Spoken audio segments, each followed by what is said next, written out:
kwa kabira eyadde ali ku live ande manyi yakakutte bukwasi nga alina eddwaliro lya kabira oluvannyuma lw'omwana okukola okumugendako soko tokulenda ndi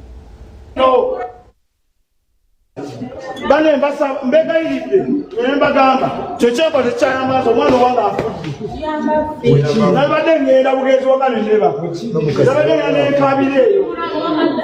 omwana wange afudde tuli mu ddwaliro kirino mwagenda babawulira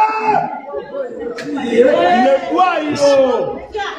twakamala essaawa 3 nga twogera tewanabayo omusawo n'omu avayo kuba saa 9 omwana wange seyafudde tewanabayo wadde omusawo n'omu ajja wano okugamba nga oba alina kyayagala singa oba omwana omulala agenda okufa era naye afa ng'owange bwafudde bano abazadde bonna bona wano balina abaana wano ne abazadde bali mu ova 3 tewali wadde omusawo n'omu ajjanjaba omwana n'omu naye ddala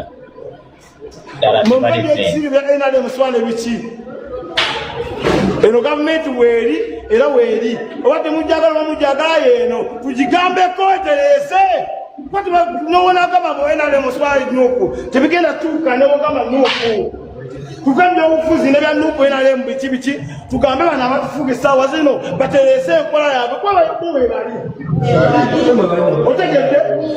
webali muyinza okuba tebabalonze oba babalonze ni gavumenti eriko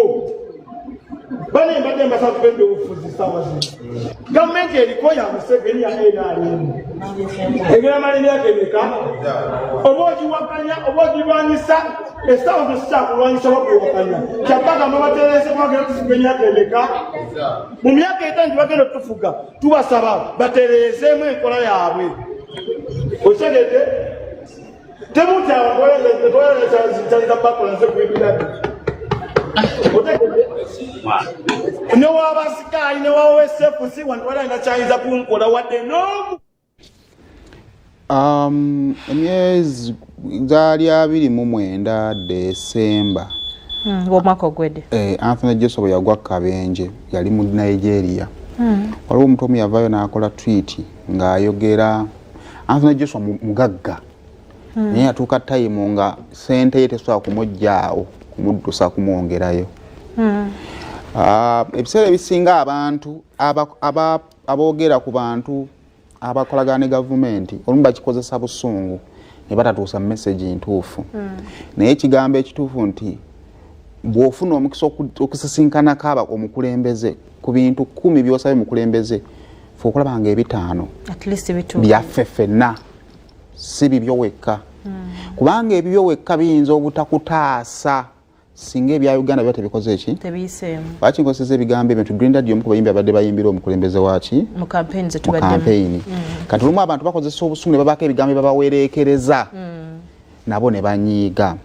naye kyamazima bottom line eri nti nno bw'osisinkana omukulembeze w'eggwanga ng'omugamba batuteeko ne mu ssako n'oluguudo lwogereko kuba oluguudo olwo oyinza obanga olina ssente n'ogula emmotoka n'ogwa Kabenje nga luguudo lwe lukoze eki ebyobujjanjabi mu byogereko kubanga ekitolo banga olina ssente n'eddwaliro we libanga namujinga w'obugayaavu mwali ojja kutuukayo liku affecting naye nga negwe ssente ozikola ki ozirina kakati that is the biggest lesson nti tuyinza okuba ffe abali eno ku sayidi eno kubanga ffe bambi tuli mu kunyigirizibwa tukozesa obusungu bungi nga tubawerekereza ebiki ebigambo nesibaako kigambo kirungi oba kyewetaaga kuwulira kyenyinza kuga naye omugaso gwomwe mwe mukuŋŋunte mugambe nti wadde awekezesa obusungu bungi naye kyabadde agezaako okutegeeza ti omukulembeze w'eggwanga mumugambe nti amalwaliro gano abasawo bangera okubeera abaki abajjumbize naye nga Green Dad tukusaasidde Sumulula